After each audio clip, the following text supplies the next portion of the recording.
यहाँ का फैन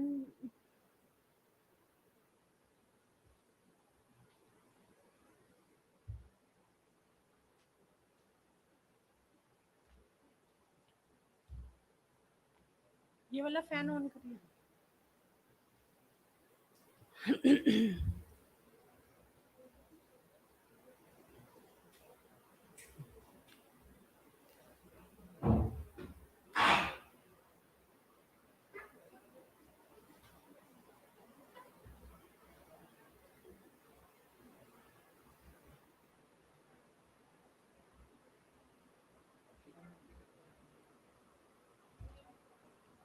थोड़ा और खसकाऊं क्या इसको?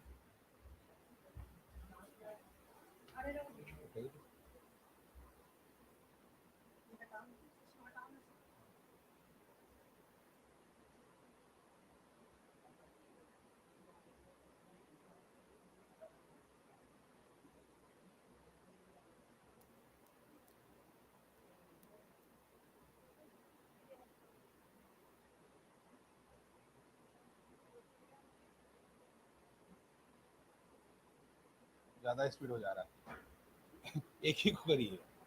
हाँ, इसी इसी सर को ही।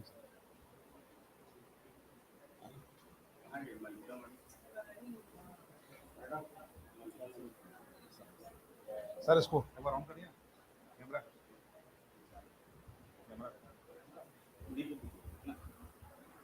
गुरु जी। हाँ, लाइव चल रहा है ना। सुनो ठीक है ना, वीडियो लेना जल्दी पड़ेगा। नहीं इसी में सब नहीं, मैं बता रहा हूँ कौन सा लेना। आप इसमें कर लो ना अपना वाला, इससे चलाना। मैं बता रहा हूँ फोटो खींच।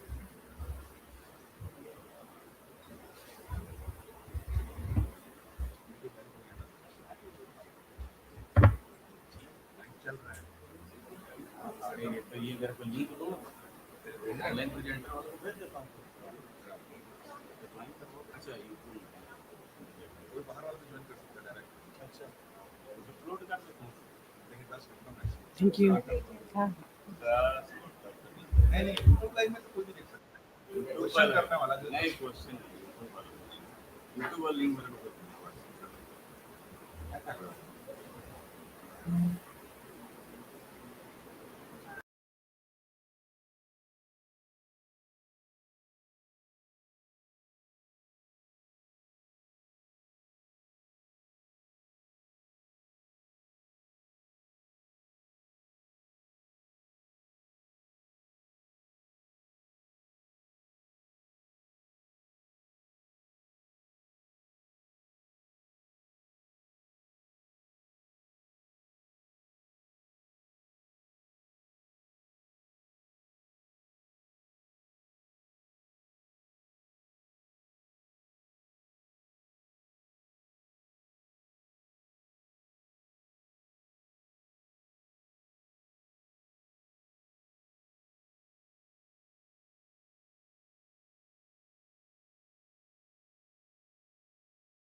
Hope lies in dreams, in imagination, and in courage of those who dare to make dreams into reality. Let's begin this beautiful morning with lots of hope to have a great day ahead. आ रही है आवाज़?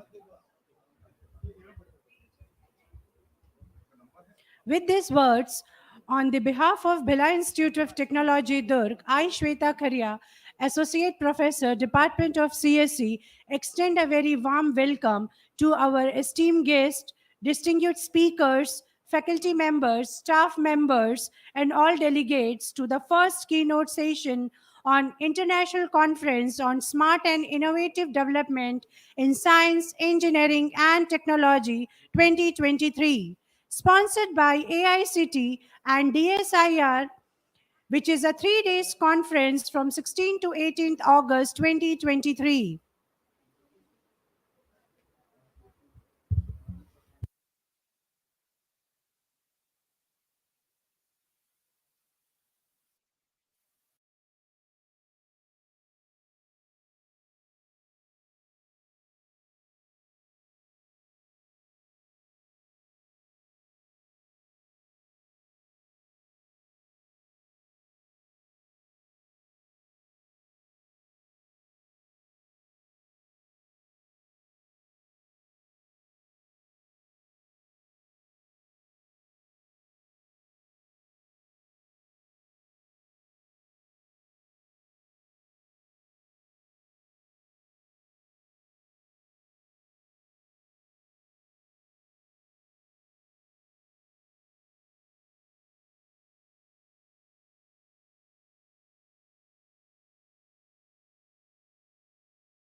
Hello, hello, mic test.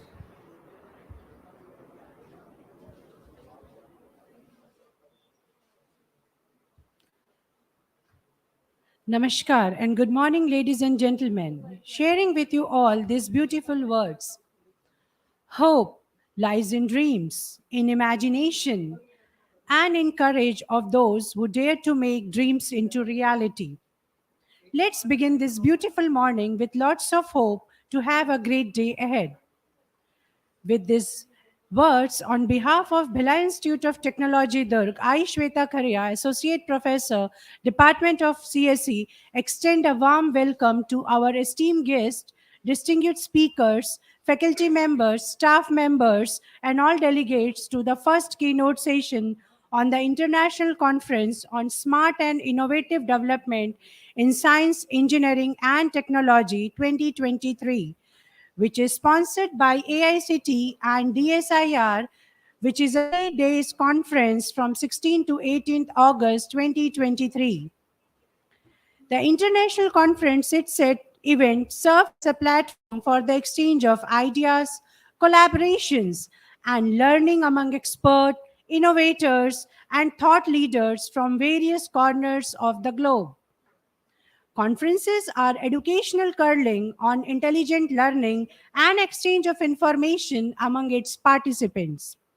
Sidset 2023 focusing on the topics and themes which are relevant to the time, bringing in the best practices available in science, engineering, and technical field, and provide a platform for discussion to strengthen the innovation in the field of science, engineering, and technology.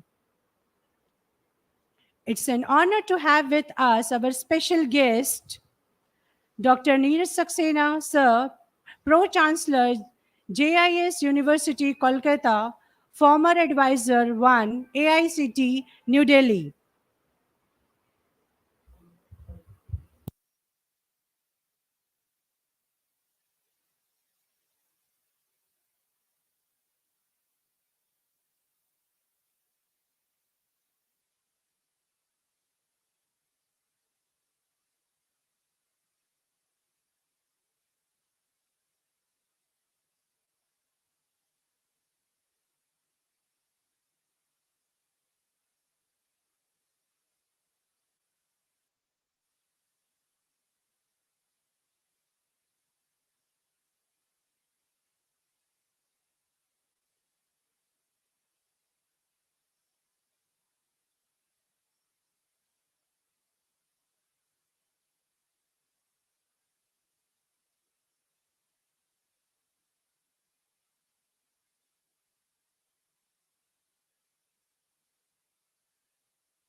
Hello.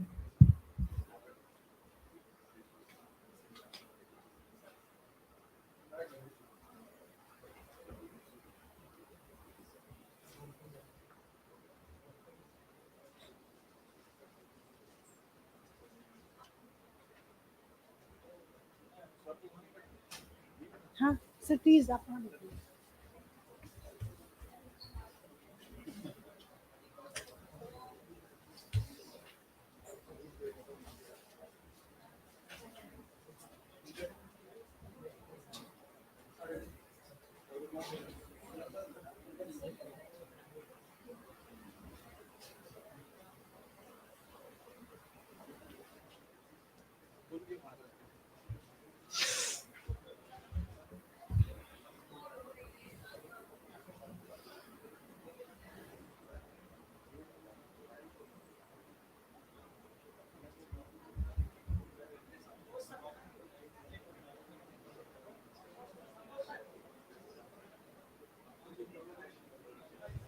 यार आप कितना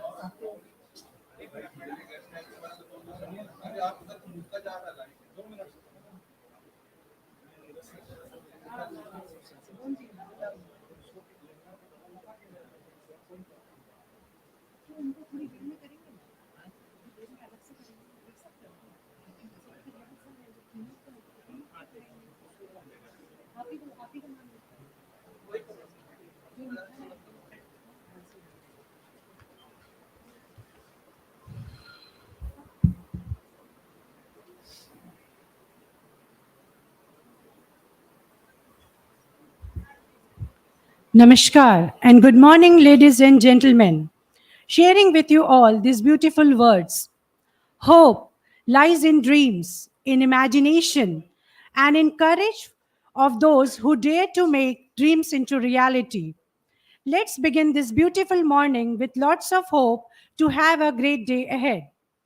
With these words, on behalf of Bhilai Institute of Technology, Durg, I, Shweta Kharia, Associate Professor, Department of CSE, extend a very warm welcome to our esteemed guests, distinguished speakers, faculty members, staff members, and all delegates to the first keynote session on the International Conference on Smart and Innovative Development in Science, Engineering, and Technology 2023, sponsored by AICT and DSIR, which is a 3 days conference from 16th to 18th August 2023. The International Conference Sidset 2023 event serves as a platform for the exchange of ideas, collaborations, and learning from experts, innovators, and thought leaders from the various corners of the globe.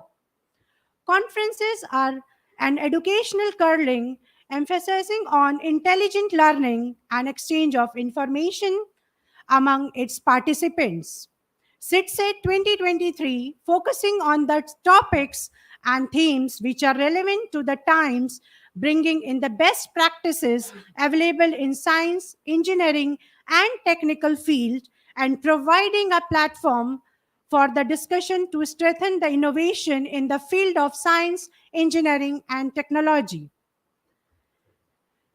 It's an honor to have with us our special guest, Dr. Neeraj Saxena Sir, Pro-Chancellor, JIS University, Kolkata, former Advisor 1, AICT, New Delhi.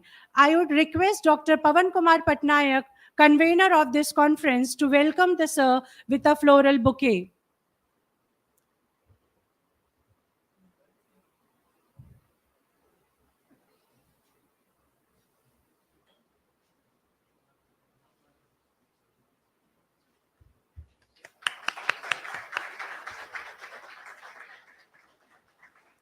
The multitude welcomes you, sir. Again, I would like to take this opportunity to express our gratitude for honoring our invitation. Dr. Asif Shah, Ajay Kumar Garg Engineering College, Ghaziabad. He is the member of National Steering Committee, AICT, Idea Lab, New Delhi. Now I request Dr. Santosh Kumar Mishra, sir, to welcome Dr. Asif Shah, sir, with a floral bouquet. The gathering welcomes you, sir.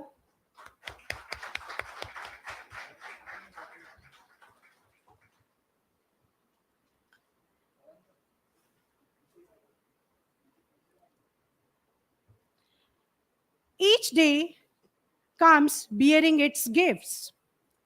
Just untie the ribbon. Now it's time to untie the journey and achievements of BIT Durg. Bhilai Institute of Technology Durg, affiliated to Chhattisgarh Swami Vivekanand Technical University, Bhilai, initiated by notable stalwarts of Central India in 1986, with a vision to become one of the premier technical and management educational institution in the country, delivering excellent and value-based competitive professionals. BIT Durg is the first technical institute in the state to be conferred autonomous status by UGC, Government of India. Seven of its undergraduate programs have been accredited by NBA, and the institute itself is A grade accreditation by NAC. Under AICT Margdarshan scheme, the institute is mentoring 10 technical institutions to encourage the best practices. BIT Durg is selected by AICT to establish Idea Lab in 2021. The purpose of Idea Lab is to provide all facilities under one roof for conversion of an idea into a prototype. With this facility, in the campus, more students and faculties will be encouraged to take up creative work and in process, get training on creative thinking, problem solving, collaborations, etc. The focus will be on training students so that they become imaginative and creative. To be inspired is great, but to be an inspiration is an honor. It's an honor to have with us our keynote speaker and intellectual and inspiration, Dr. Miroslav Langer, Professor, University, Ostrava, Czech Republic. BIT fraternity like to take this opportunity to express our gratitude for honoring our invitation to be the keynote speaker of very first session of Sidset 2023.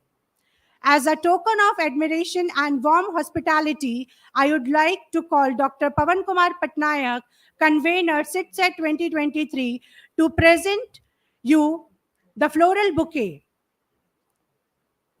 Just as each flower in this bouquet carries its beauty, fragrance, and significance, so does your presence enhance the vibrancy of this gathering, sir. Your accomplishments and contribution in the field of AI and NLP have left an indelible mark. We are honored to have you to share your insight with us. Sir, please.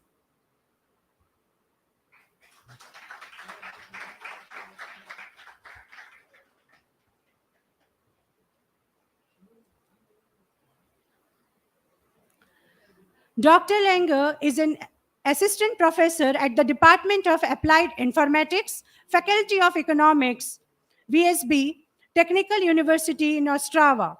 He teaches subjects related to programming, design and development of information systems, and AI. His scientific interests includes, but are not limited to, formal grammars and languages, their application, biological inspired computation, AI, and NLP.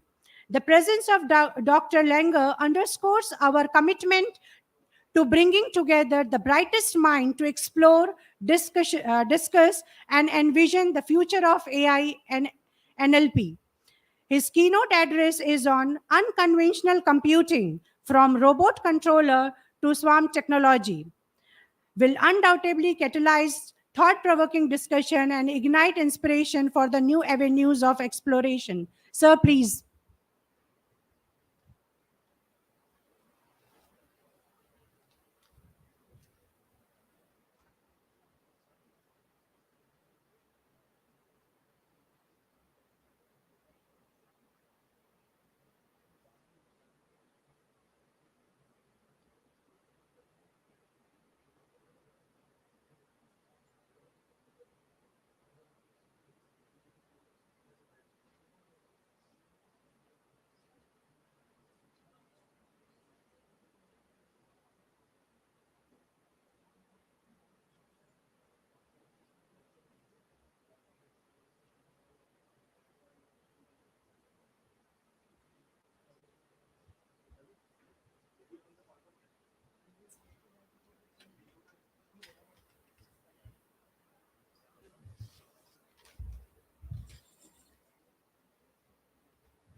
Yes.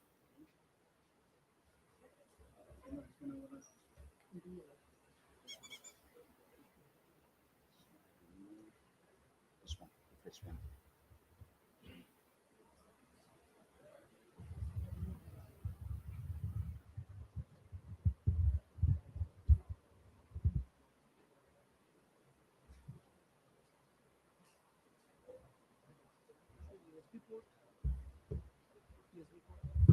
Oh, here is it. This.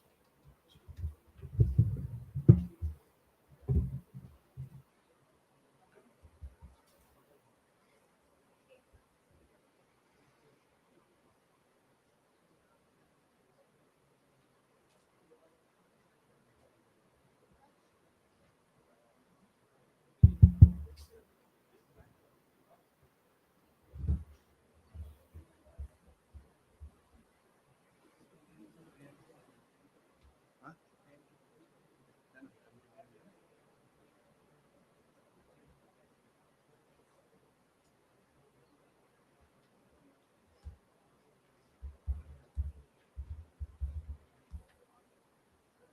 You have the language. Yes, it's here. DSCB data will take the.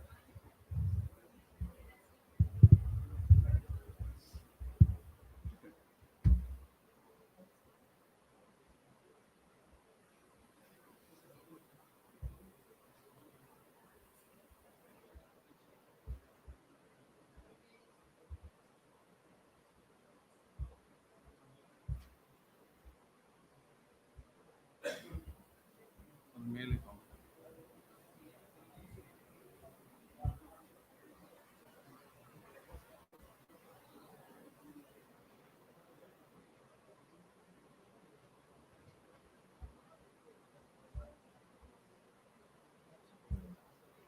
Huh?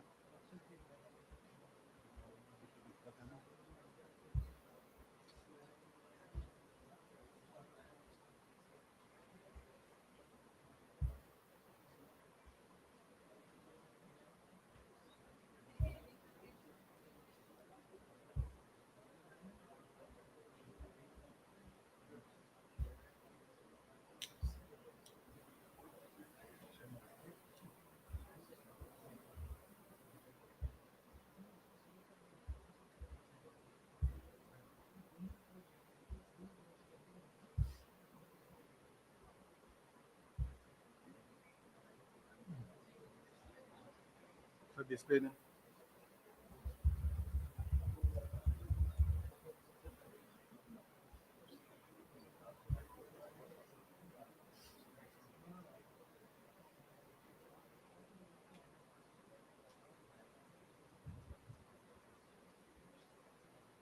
This one is a camera. Yeah?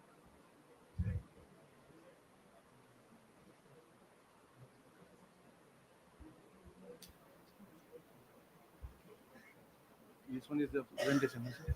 Yes, that's a presentation. You can present it from here. Oh, whoa, whoa, whoa, whoa, whoa, whoa, whoa, whoa. Mic, please. Speaker.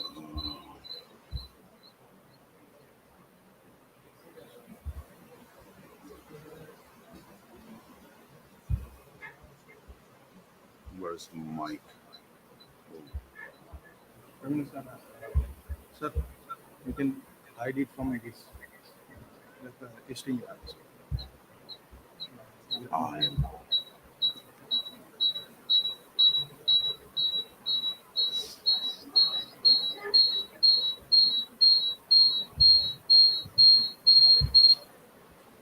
Okay. Okay. You can use the camera also and also the presentation by sharing in screen. This one is the present. Share window. Yes, sir. Window. Window. Presentation is not open. You can run it and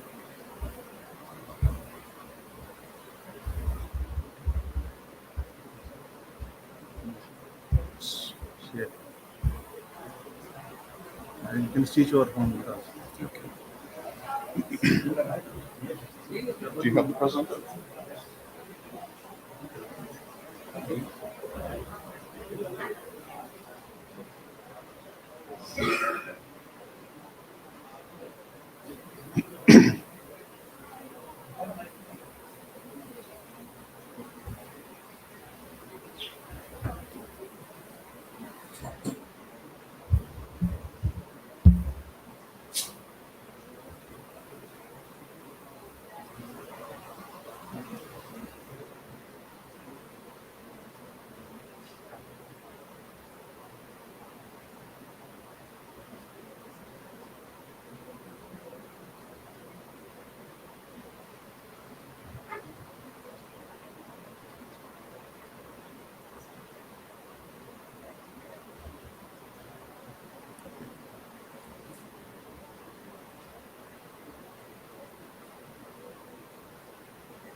Can I use this one?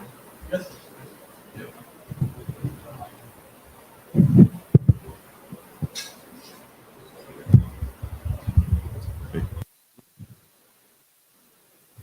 Good morning. Okay.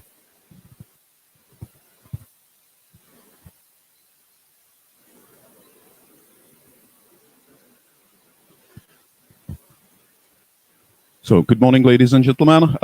It's really my honor to be here as a keynote speaker. And I prepared a lecture which is a little bit touching not the really application field of the applied intelligence of the artificial intelligence and robotics, but brings another view from, let's say, unconventional methods of computing. So I just my lecture.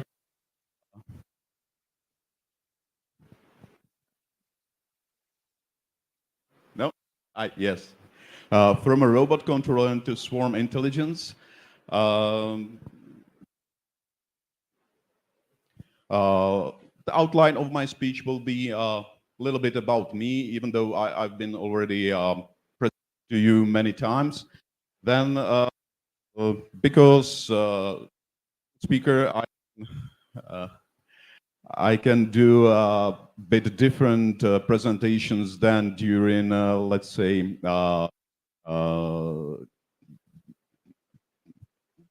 papers submitted to the conference. So I would like to go a little bit to the history, not only of the P systems or these unconventional methods of computing, but also to the history of word robot.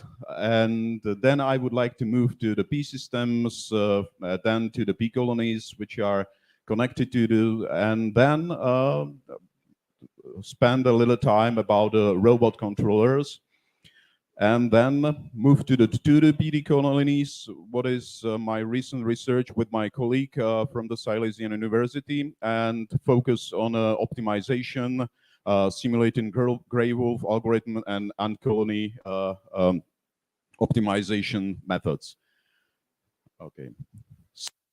A little bit about me. I studied at the University of Ottawa, and I mainly focus on formal grammars and grammar systems. My PhD thesis was on the multi-agent systems for the formal model.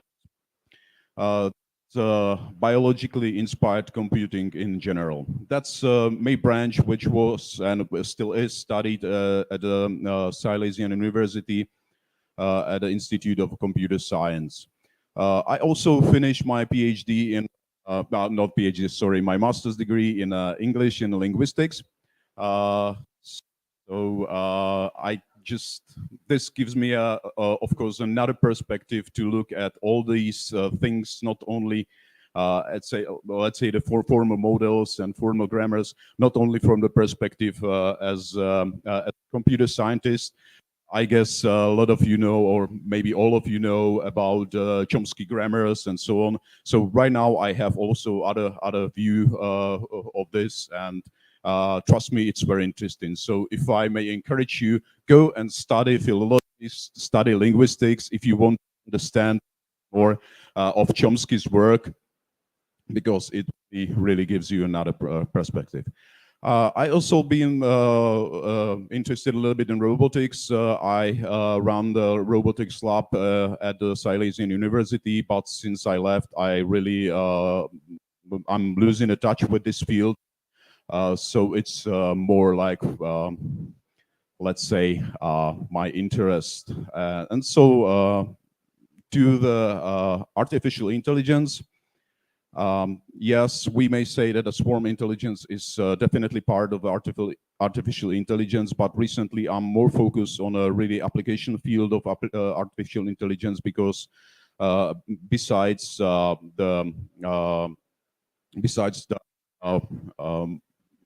my teaching, I also work in a private sector for a big company developing planning systems for the metal industry.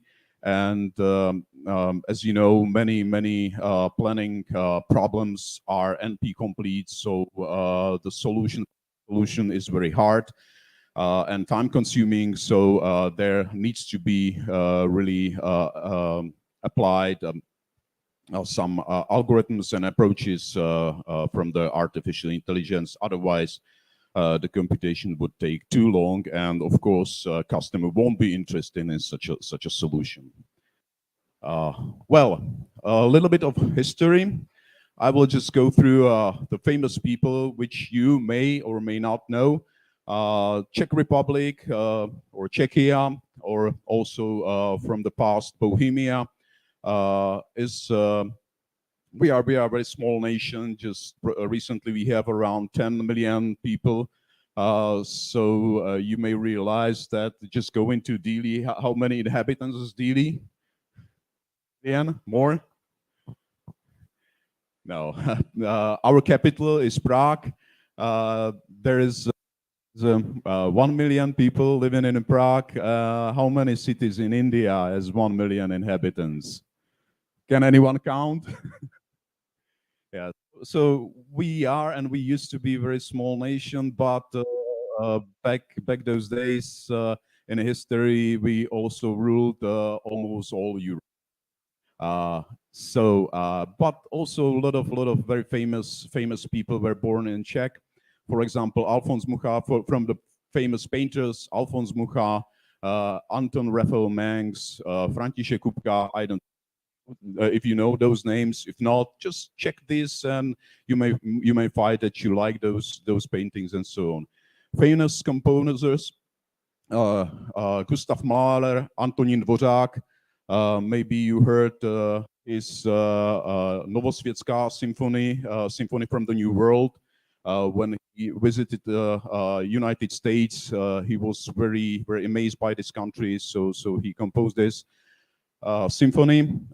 Bedřich Smetana and Leoš Janáček, also very famous composers. So if you are into the classic music, just go and check these composers. I bet that you will like them. What about the famous writer? Milan Kundera, Rainer Maria Rilke, Václav Havel. It was our former president and first president of Czechoslovak Republic after the Velvet Revolution, when we get rid of communism and also from the Soviet Union. Karel Čapek. This is very famous names. Who knows this name? Who knows Karel Čapek? Who is into robotics? Please, hands up. Who knows the word robot? Everyone knows the word robot. Yes. You are not interacting with me. So Karel Čapek, he first used the word robot in his I will get. And Bohumil Hrabal, also very famous writer. These are all world-known writers. Now about some Czech words which you can hear in mostly in English, but also in other languages. Howitzer, Hofnice, I guess you know this. So this word comes from our Hussite movement, where we've been fighting against Catholics Church, and let's say introduce our own help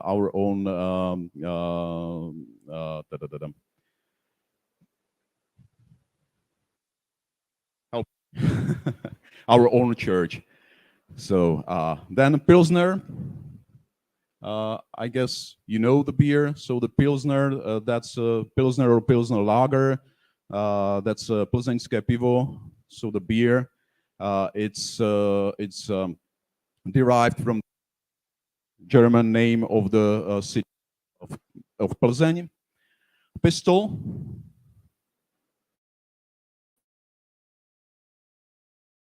So this is again something what arises from the history of the Hussite movement. In fact, the pistol was derived from the word flute or a recorder flute, because there was simply a stick where you just stuff some gunpowder, put a bullet in it, and fire this way.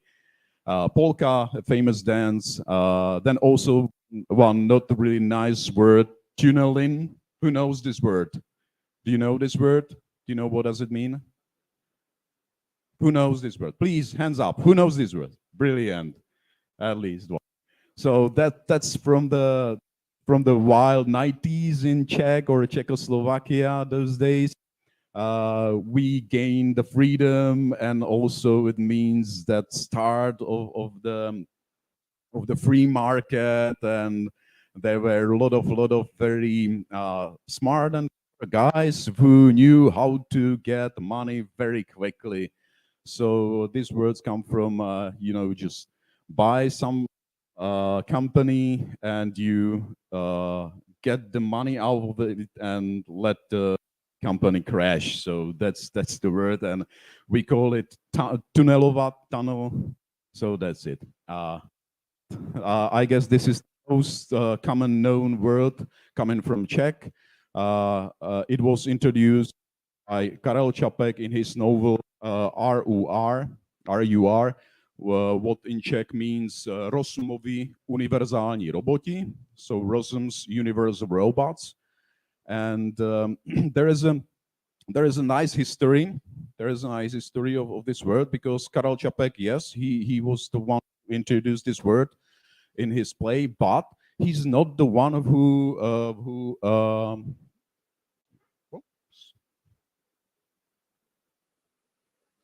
really come up with this word.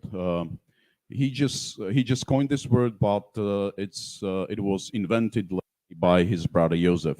Čapek brothers were very famous writers and painters as well, and they live in a small village in northern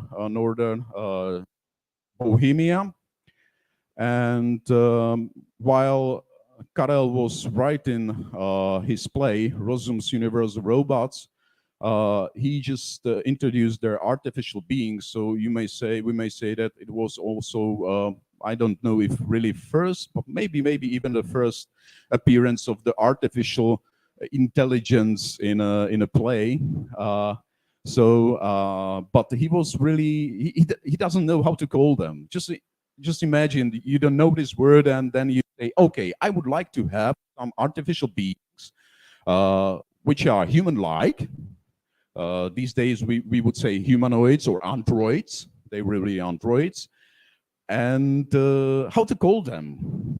And these artificial beings designed to work, yes, to fulfill human work. So there is a word labor.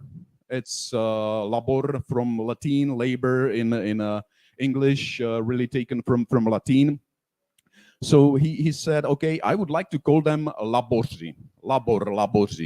But if you speak Czech, you just don't like this word. It doesn't sound well for us, for our ears. It's so, I would say, weird. So he went to his brother and asked him, "Hey, I'm thinking about the artificial beings, and I don't know how to call them. I would like to call them labor, but I don't like it." And there's a story that Josef was painting one of his paintings those days, and had a mouthful of brushes and was really not interested in it. What his brother's saying to him, I'm just, okay, I want to pay. So he said, okay, so why don't you call them just robots? Yes, the origin of the word is very same like the one from the English or Latin, from Latin, labor. In Slavic languages, in some of the Slavic languages, robota means work. So he just translated this Latin word into Slavic, in the Slavic languages. So you may say in a Bulgarian you still have rabota, in Russian as well. I didn't want to mention Russian here, but okay. So you have the same word. So this is the origin word. Now you know that it's really invented by Josef, but was introduced in Karel Čapek's play. Okay, so a little bit about the Čapeks. I guess they deserve this attention. So Karel Čapek was born January 9th, 1819 in Malé Svatoňovice. That's a small village. They have also sister Helena Čapková, born January 28th, 1986. And the youngest was Josef Čapek, the inventor of the world robot, March 23 in Hronov. Unfortunately, Hronov, the birthplace of Josef Čapek, it doesn't exist anymore.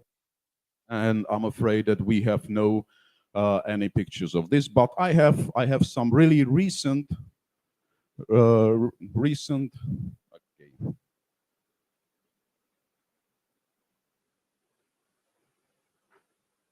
Okay, so this is the map of the Czech Republic. Here is Prague.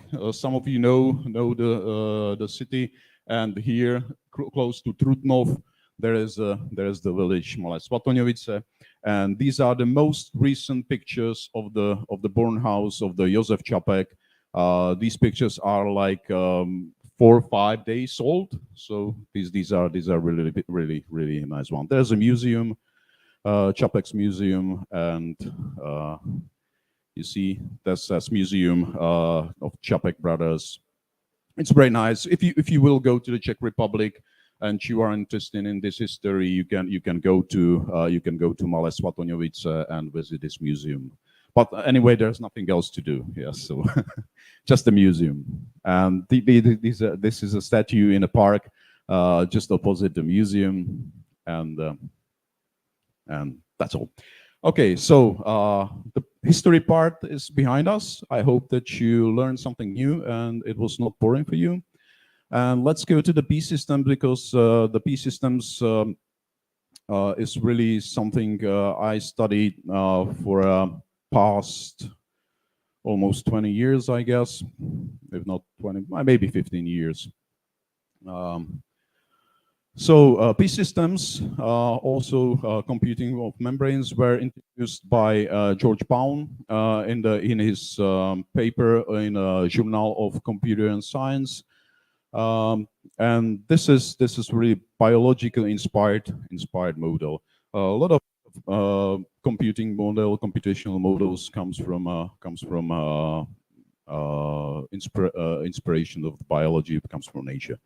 So what the P systems are?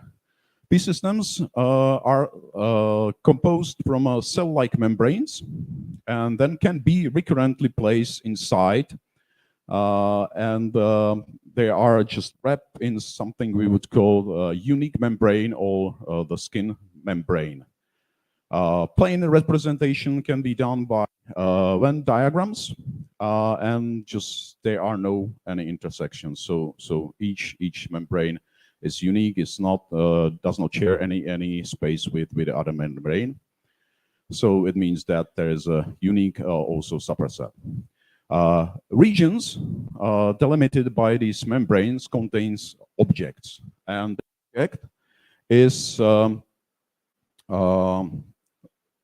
these objects can pass through the membrane and also can dissolve the membrane in which it is placed. So the computation is done by passing the objects between the membranes. It always starts with a certain number of objects in the center membrane, and then the system evolves. It means that the object can pass through the membrane, can go other membrane, or really dissolve the membrane. It means that the contents of this dissolved membrane will this let's say supermembrane, which contains this dissolved membrane. The result of computation is given by the number of objects in a specific membrane. So we compute with the multisets, and the computation stops if no objects can furthermore evolve. So the computation is finished. I'm sorry, I just forgot to tell. Also, not only that the objects can pass through the membranes, but also one object can evolve into another object according to the rules. Well, the P systems are computationally complete. What does it mean, the computational completeness? I see that we have some students there who does not know what does it mean that the system is complete. Is anyone here? Students, I'm talking to you. Do you know what does it mean, computational completeness? Okay, so yes. For this, we need just the two membranes, and we can only use catalysts. The catalyst is a special object which is represented in the membrane, but just affects the rule. So it means that the object catalyst is not change itself by the rule. And also, this one catalyst is sufficient. So, well, we have another computational model which is computation complete, and now we can play with it. This is the picture how the computational model can see. You see, this is delta sign. It means that this is the solving rule. So here you can see that we have here rule A, object A dissolves the membrane, membrane number 3. We have no object A in the membrane 3. Here is just here are just objects C and D. But in the membrane number 2, we have the rule move object A into the membrane 3, and with presence of AC dissolve this membrane. So in one step we can see that we got this A into membrane number 3. So right now in number 3 there are objects A, C, D, and now we have this rule. We can apply this rule A dissolve the membrane. So in next computational step you can see that the membrane number 3 is not existing anymore, and all the contents of the membrane 3 will become the contents of membrane number 2. And so you see that also we have the objects AC. So in next derivation step, we can apply this rule AC dissolve membrane number 2, and also these other rules. So the other objects will go in membrane number 4 in the next steps, because we will get these ACs and so on. So that's the way how this P system computes. And during the research of these systems, I guess it's already like 25 years, or something like this. They were introduced very a lot of variants of the P systems. I already mentioned the catalytic P systems, which use the catalyst in the computation in the rules. Numerical P systems, they use numbers as objects, and instead of rules, they use arithmetic operations. So there is a function which takes the object, the number, and transform it into another number. Usually, it's some polynomial function. Spiking neural P systems or SMP systems.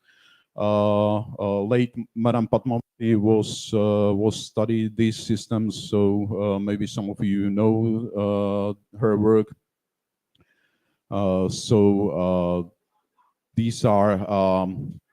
These systems were designed to capture the features on information processing in biological neural systems.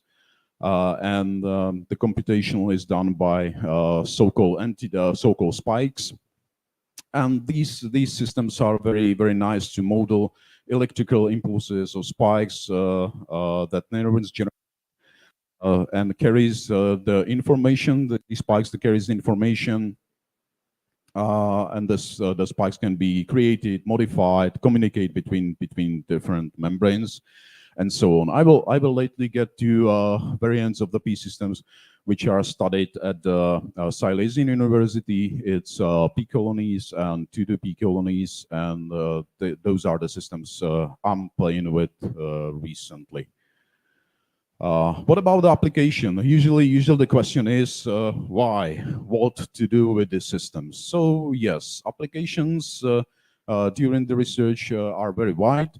So as we already know, these systems are computationally complete. So whenever we will be able to let's say develop these systems in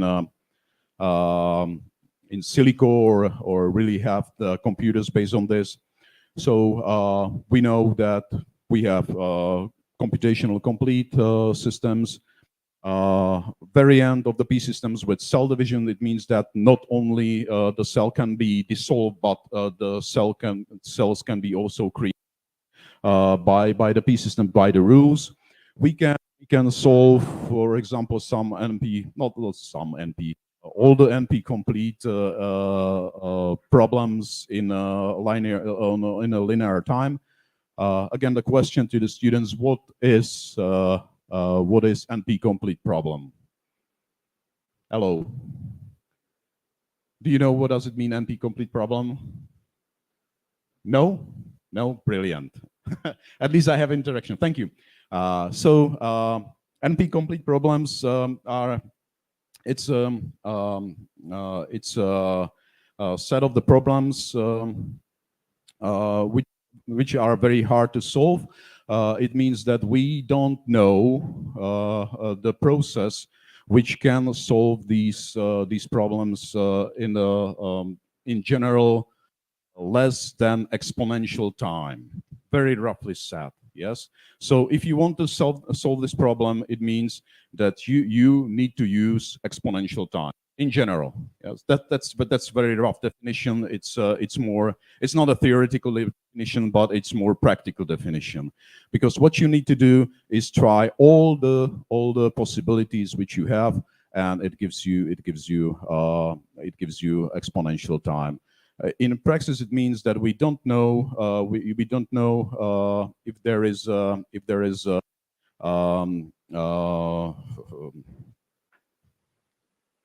losing the words. Deterministic Turing machine which can compute this problem, solve this problem in a polynomial time. So it means that we know that there is for sure a non-deterministic Turing machine. But if you want to simulate determinism, non-deterministic machine on a deterministic device, so it means that you need to try all the possibilities, all the configuration of the system, because non-determinism says that we have the solution of this problem, or the solution exists, or or the Turing machine can give us a solution of the problem if there exists at least one configuration or steps which really give us the solution. But non-determinism means that I can choose between several steps. There's no prescribed sequence. Yes, determinism means that after step 1, and there is 2, then there is a step 3, and if there is some condition, there's always let's say following step. But in non-determinism, it means that I have step 1 and I can choose without no conditions if I will continue by step 2 or step 3. And that's very powerful. That's very powerful. If you should solve in this way, for example, here is a sad problem.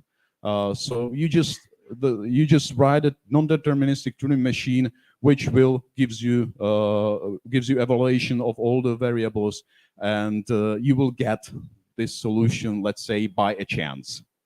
But if you want to simulate it, all the computers which we are using right now, and I guess which we will be using in next, maybe till the end of the universe, are deterministic. So we need to simulate it. So this is, and unfortunately, a lot of problems which we are facing in the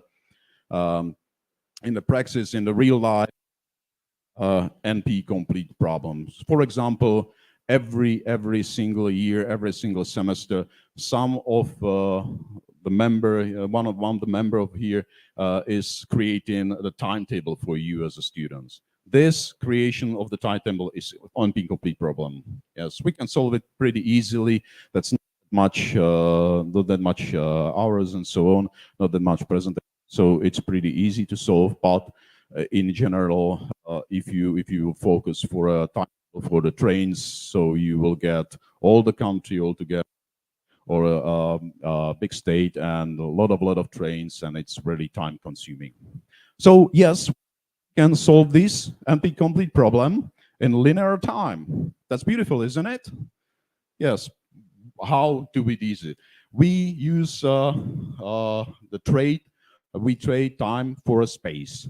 So it means in linear time, thanks to division, we can generate exponential many variants of this problem. But as I said, you have a membrane, and in the membrane you can evolve object into another one. So it means that our space can compute. So we are cheating. Yeah, we already have in Sevilla, the University of Sevilla, guys really play with these systems a lot, because is teaching them, is teaching there. So he's a professor at the University of Sevilla. So there is a very strong, I would say, core of the P systems computing, and they have simulations running on the graphical units. So they have a lot of small processors. So their space really can compute. But once they run off this processor, we are getting to the same problem again. We have just deterministic processing, and so solving such a huge problem it's not possible. Spiky neural networks, they found the application. Graph algorithms, again, can compute very fast, can find a faster solution, and also multi-agent systems. We have some simulations for the swarm algorithms, and we also got some robot controllers. I already coined this question, which is here, the why. I remember once it was in 2011. I was on the CMC conference in France, close to Paris, in Fontainebleau. And as a keynote speaker, there was one guy from US. I don't remember his name, but at the end of the conference, he just asked, "Hey, why are you doing this? Why are you exploring such a systems? What's the purpose? What's the purpose of this?" And yes, it was really, really rude from him to George Pond. So he just said, hey, you know, in America, you just have a problem and you focus on the solution of this problem. Europe, usually a system and trying to find what this system can do. Yes, and just get to the year 1943 and go back and ask Warren Koch and Walter Peace, why are you introducing neuron? And if you just focus on this year, this is the year when the artificial neural networks were introduced, I would say.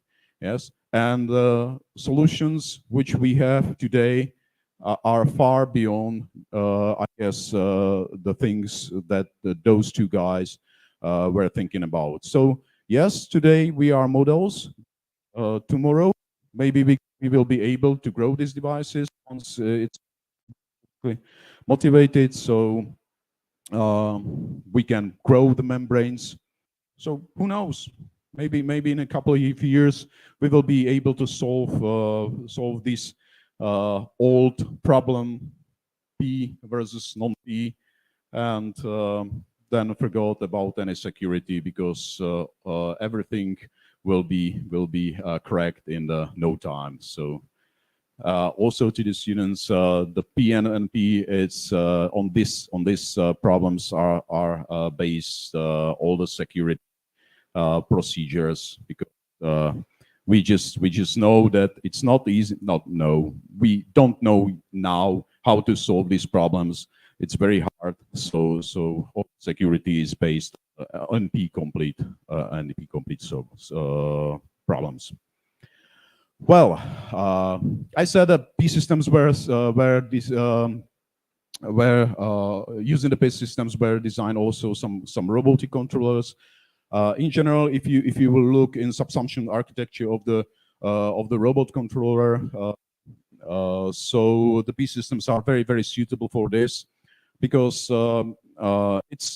P systems itself can be divided into several variants. So we can have these membranes containing, or let's say ruling or controlling the P systems below in this architecture. So we can have symbolic P systems. It means the original ones, which are used for organization and control the execution of the programs. Then under these systems can be again symbolic or numerical P systems, which should arrange coordination and cognitive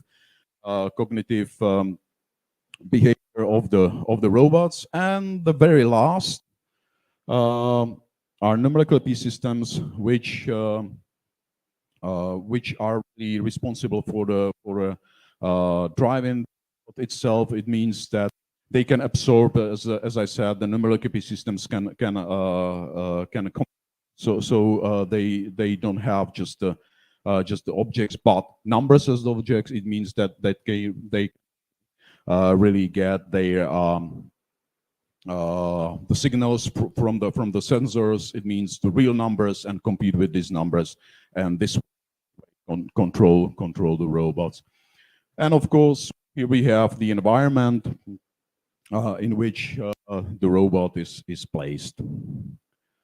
I stole some pictures from the papers of my colleagues, and here you can see the, let's say, design of the P system, of the numerical P system, which controls Kepera robot or epoch. Do you know what is how the Kepera or epoch looks? The epoch it's a puck. It looks like an ice hockey puck. It's small. It's the size of the puck, and it's just a robot on the wheels. Kepera is a little bit bigger than an epoch, and is equipped with a lot of sensors. It has infrared sensors on the bottom of the robot, so it can really follows or read the environment under it.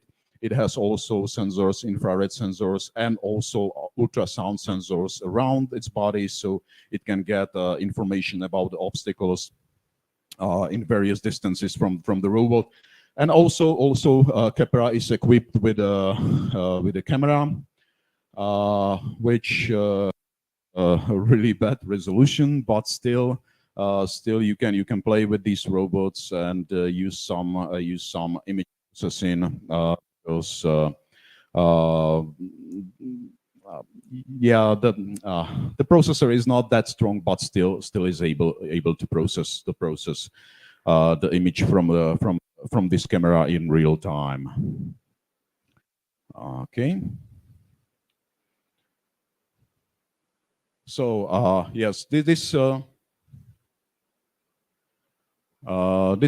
one is controller for the obstacle avoidance. You can see the structure. You can see the structure of these P systems. It means that we have here the membranes containing or devoting to the particular sensors and to particular motors to move, because we cannot just put it into one membrane, because if you will get information, for example, from left AR sensor, then if you will put it in the environment, so the information must be delivered to the membrane, which deals with a really left infrared sensor, because anyway, if I will put just a number in the membrane, then I will have a rules. Okay, if this number is between something, then turn left. For the if I'm too close to the right side, turn to the right if I'm close to the left side. But if I put just this number in the membrane where I have these two rules, so both rules can be fulfilled. Yes. So which one should I use? If not to use the right one, the robot will crash into the obstacle. So it means that from this reason, the inputs from the left sensors goes into the membrane, which deals with the left robot. Goes from the right into right side, and so on and so on. So this really gives us a beautiful overview of how we can solve such a problem like a robot controller by the membrane systems, and really this structure, at least for me as a theoretical computer science, this is beautiful. This is beautiful.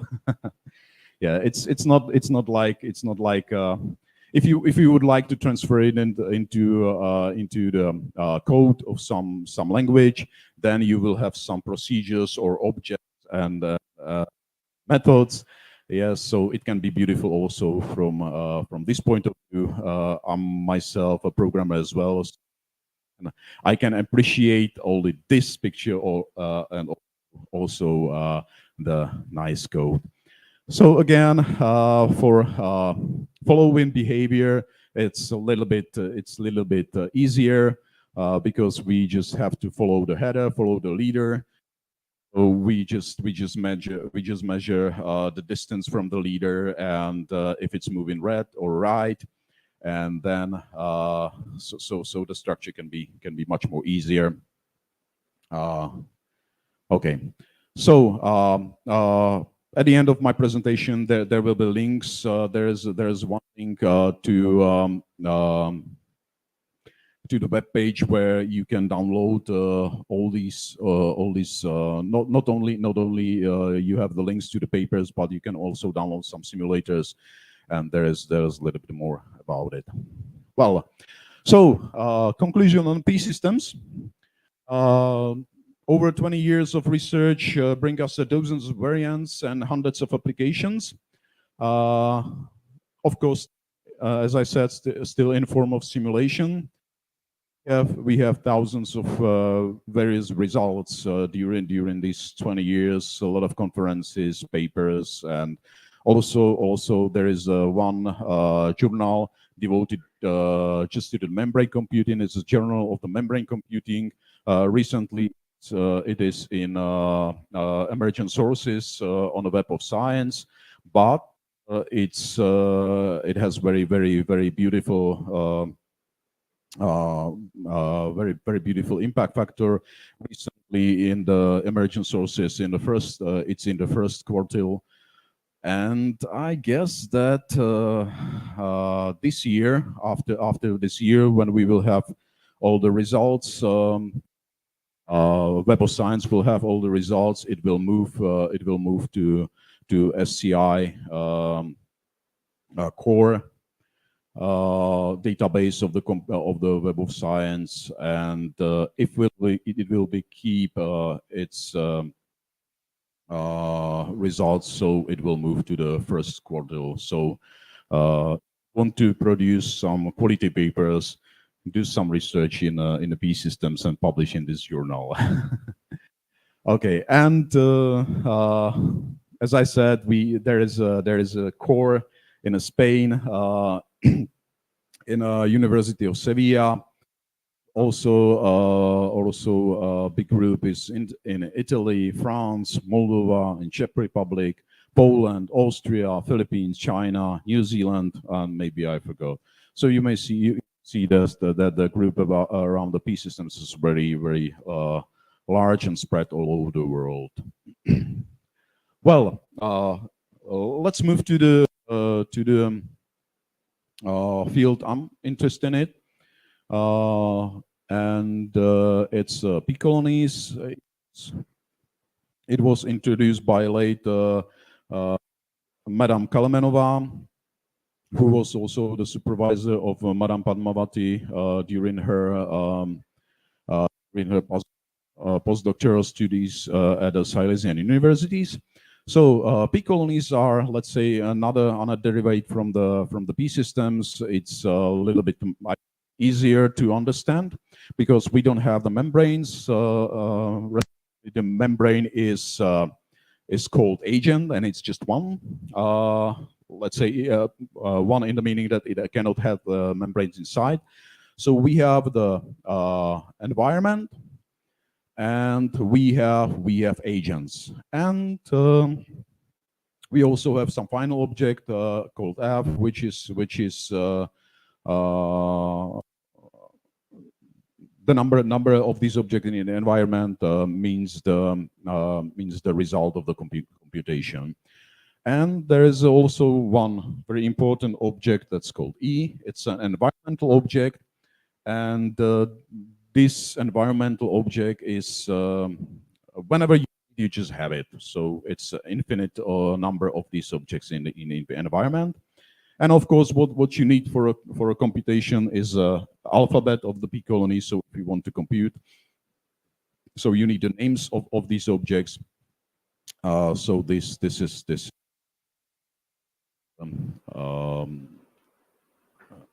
the set A. So agent, each agent is a pair. It has some initial content. Again, it's a multi-set of objects and set of programs. And each of program is formed from one rule. And the rule can be of 3 times: rewriting, communicating, or checking.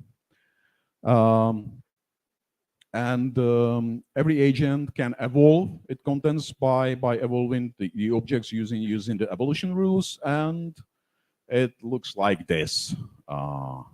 I have object A, and if I have object rule A to B, so from the object A, it will become object B. Communication rule. So every agent can change its states and content of the environment by communication.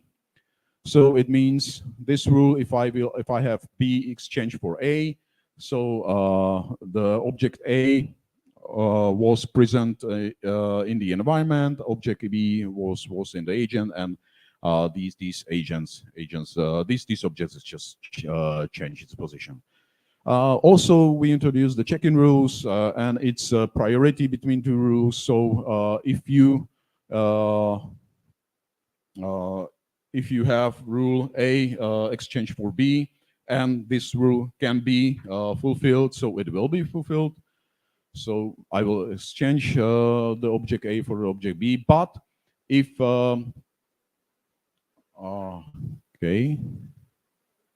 if the object B is not present in the environment, so it means I cannot apply this rule. So I will evolve the object A into the object C. So you see that these systems are very simple. The rules are very simple, and we already know these systems are also computational complete, and we need just few agents and few objects and few rules to achieve this. Computation in Piccolo is done in the maximal parallel way. It means that if any agent can act, it will. As much as possible, agents can work in one computational step, and the computation ends by halting. It means that no agents can evolve any rule, and the result is the number of copies of final object E based in the environment. Well, during our research of the P colony, we introduced modules. So it means that we group some agents fulfilling some particular functions. It was during our research of computational completeness of this model, and really brings us then closer to the other very interesting applications. So we just said that we have several models. First one is a control unit.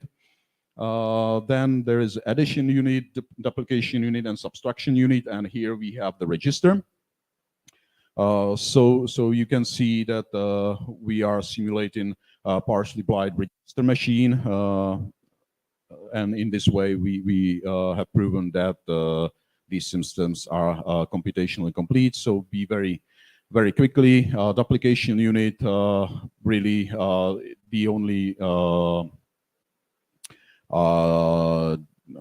only purpose is to bring us copy of particular objects into the environment. Done. Now we have object A and A dash in environment. That's what we wanted. Come on. And we needed two agents. Then addition means number one into the register. Come on. So, okay, so we increase the number. We increase the number in the register number R. There's only one agent. This decreases the number of the objects in the register R. Decrease the number and put it back into the environment. Done. Okay. Yeah. Hurry up. Wow. I guess I should be much faster. Wheel balance, it's just a unit which controls the computation because we need some coordinate in these agents. So I will just skip this. And the control unit is the unit which holds all the information about the computation. I will skip this. So come on.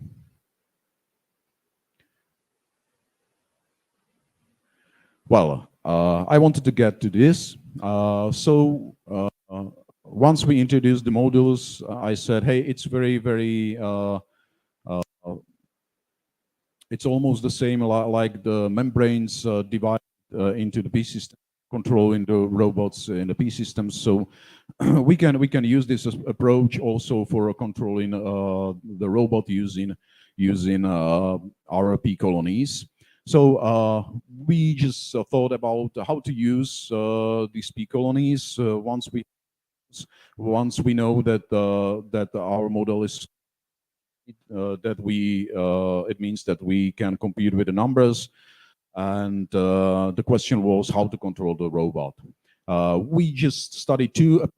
The first approach is to use Pico automata, which is just the Picconi with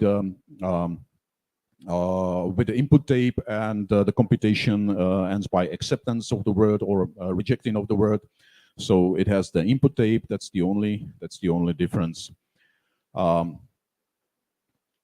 Okay. So we use this approach to the model the robot controller. So we have the modules for let's say easier for the easier implementation, we use the filter. So it means we have the input filter, which really just get the information from the sensors, transform it into the particular objects. It means that, for example, means that the distance between obstacle from the right side is from 0 to 5, and the other objects as well. But it was just a little help, because as I already told, these systems are computational complete. We can really remove this filter and use P systems just to do everything what we need. Then we have here modules which represent as the receptors, control unit, left and right actuator, and the output filter, which sends the information to the robot itself. So as I said, the input filter codes the system signals from the receptors, send it to the environment of the P colony. Output filter decodes the systems and send it to the robots. And control unit itself just tries to fulfill the goal by executing the instructions. And we try to solve very simple, and it's passing the maze.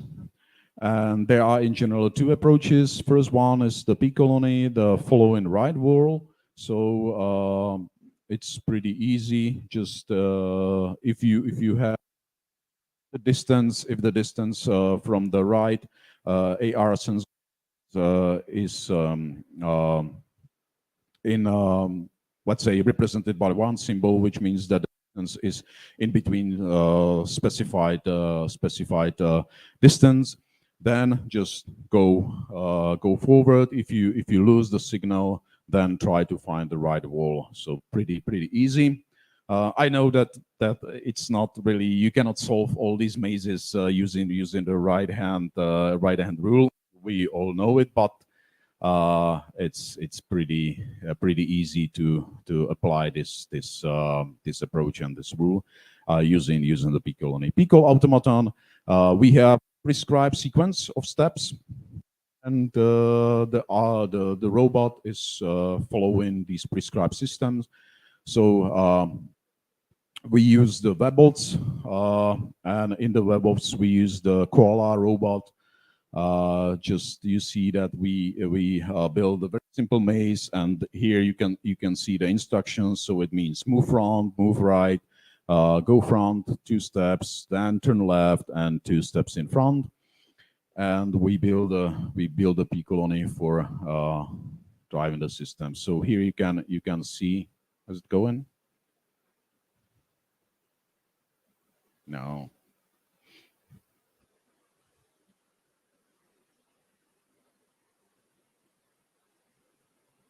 This is the video from the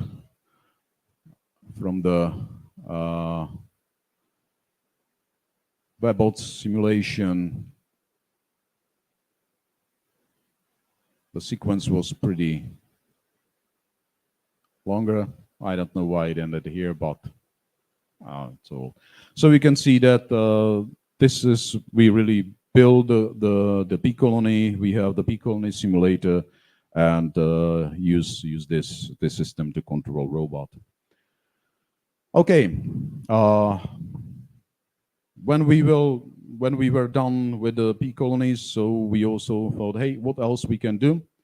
And it was very popular to have space and agents placed in the environment, so really simulating multi-agent systems. So we introduced it to the 2D bee colonies, where the only difference, I would say, is that we have really two-dimensional environment, and every cell contains a multi-set of the objects, and again there we have our agents, and agents are enriched by movement rules. So it means each agent has also its position, and can move in the environment using the movement rules. So, for example, here, just move one step left from our view. So again, a very simple system, and we thought, what we can do with these systems. Some applications were done. For example, we use this system to simulate flash floods. I would say that the results were very nice, because we get almost the same, or I would say the same as the which were presented in official web pages of the Czech Hydrometeorology Institute. So once you will get the data, they have their own simulation. We put it into our system, model the very same space, and get the same results as they do. It means that the system can simulate this very well. We also focus with my student on modeling of gray wolf algorithm. Gray wolf motivation of the gray wolf algorithm is in the nature and in the natural hierarchy of the gray wolves during the hunt, and it's one of the optimizing algorithms. So we are looking for some, let's say, suitable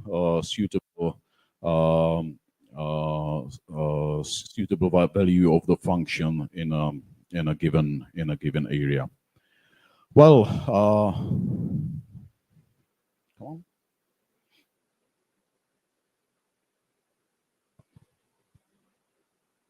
Okay.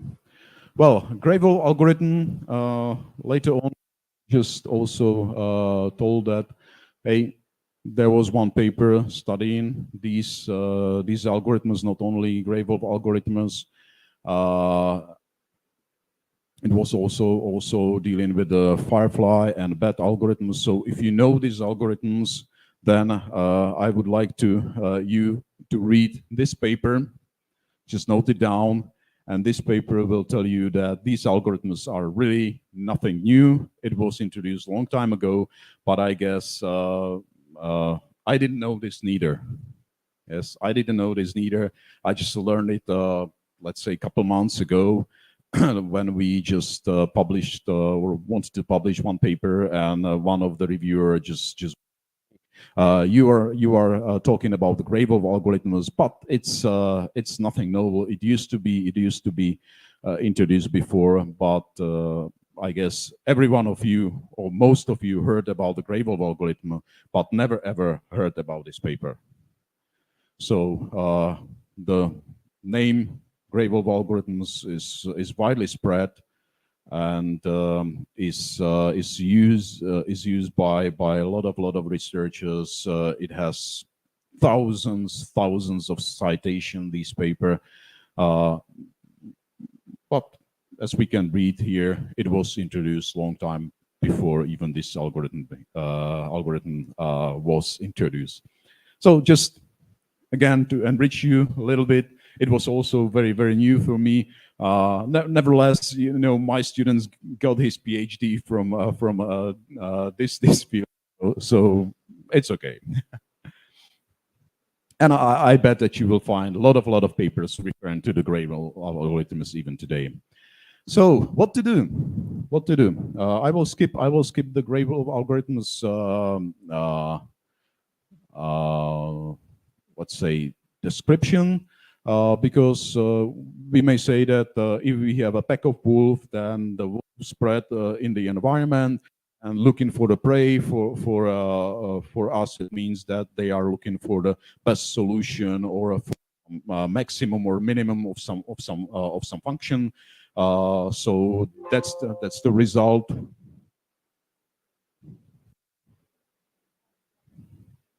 It's my computer or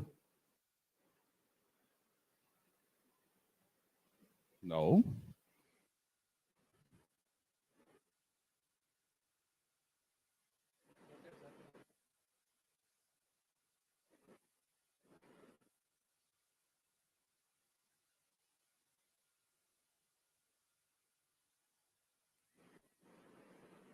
It would be my computer.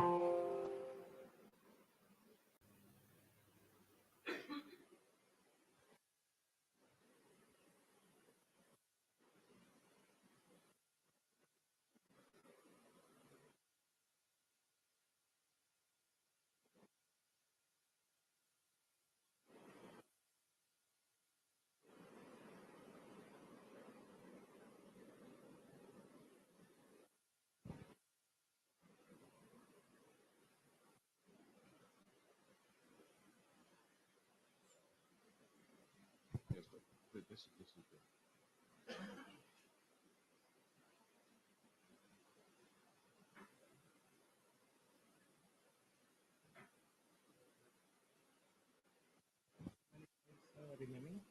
I will end very, very.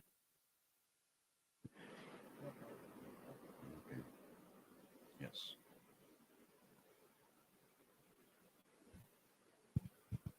Okay. So hopefully we can continue. Okay. So we built a simulation of this.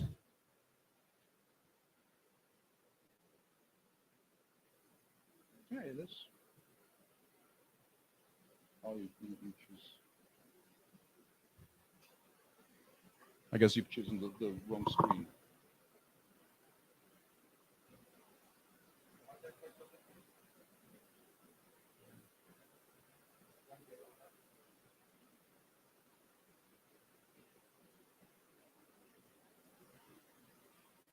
Ah, this one.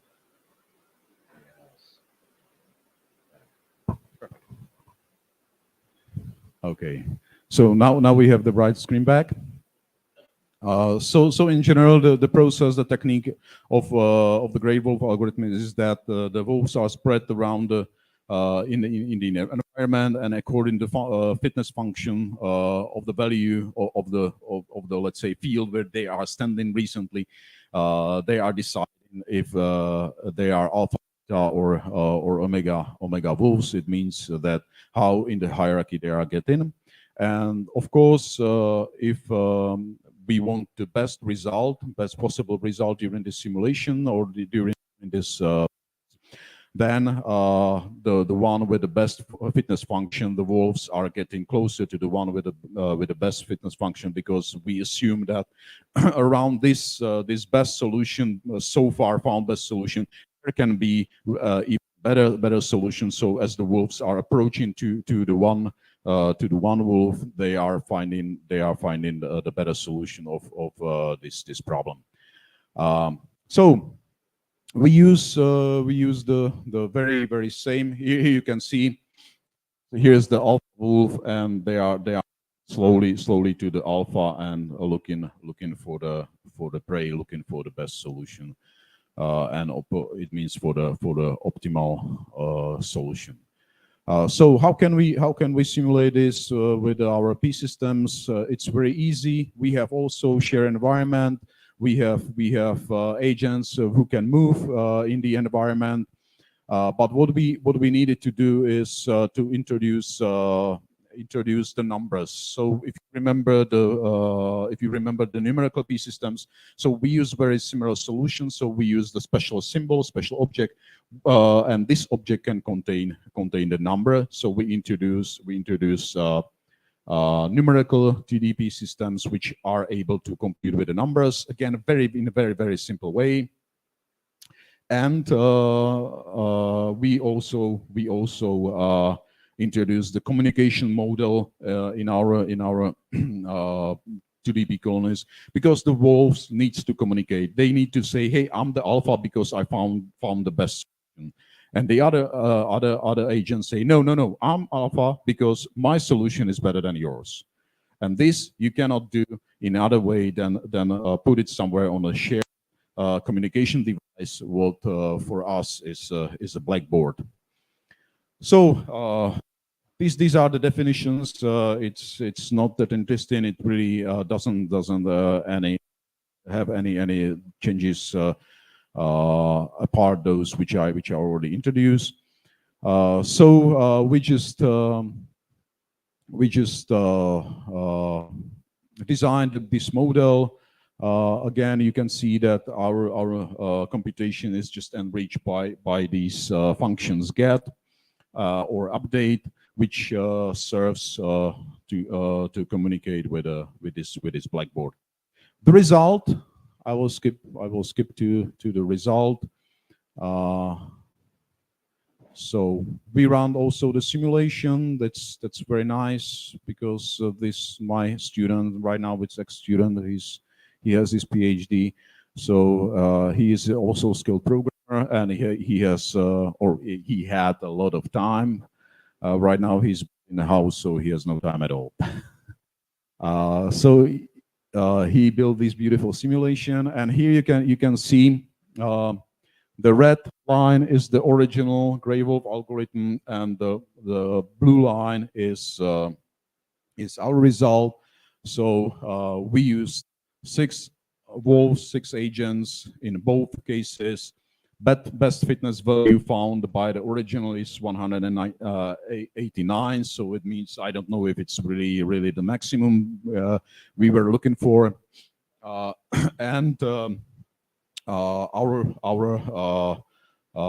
model find the number 159. Well, it's not that far from the optimal solution.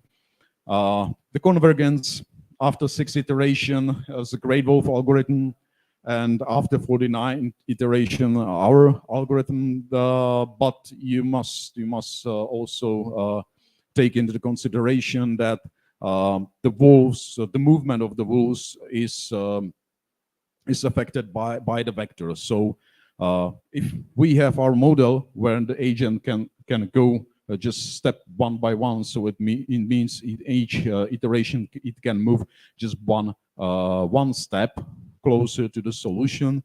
And the gray wolf algorithm, the agents in a gray wolf algorithm, they're using a vector which moves them much more faster to the solution. So that's the difference between the iterations, because they really can move very fast. They can skip, for example, from here up to here in 2 steps. But if this is distance for 10 steps, so our agents must do 10 steps to get there. So the best solution found by the original gray wolf algorithm was 198. Best solution found by our copy colony was 187. So the results are nice.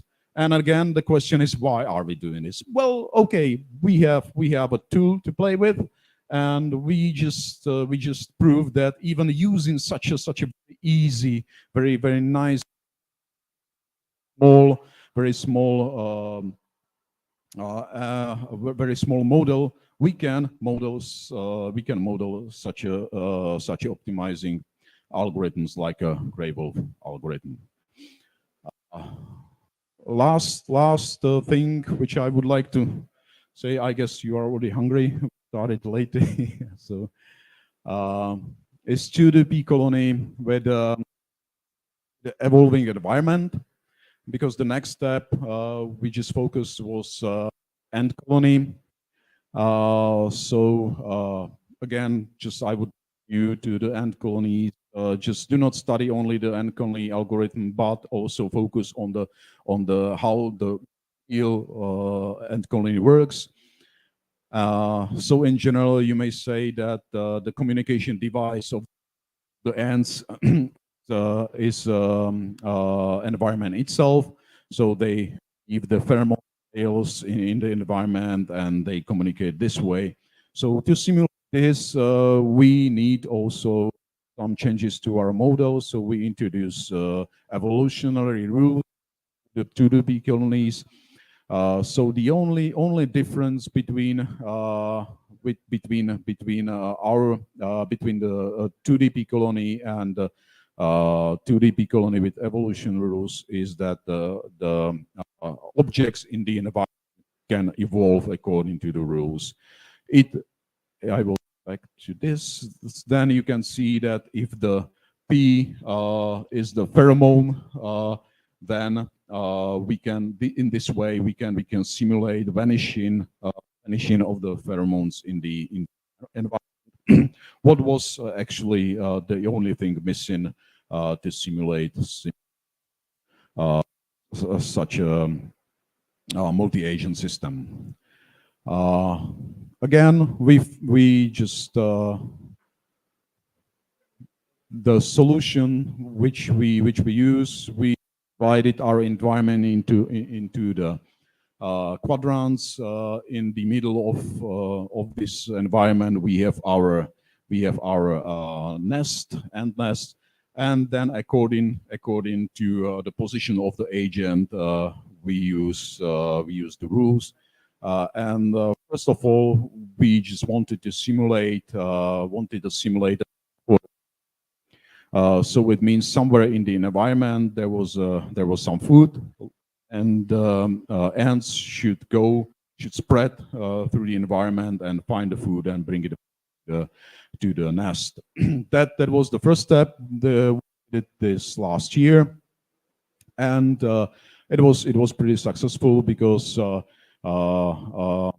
we really were able to find the food and build the pheromone trail, and the agents, then the ants, if they just found, or if they running pheromone trail, they just were able to follow it for the food and bring it back to the nest and enforce the pheromone trail very same way like the real ants do. So again, these are just rules. I have a simulation here. Is it this one? No. Sorry. No, yes, it's this one. That was just a screenshot.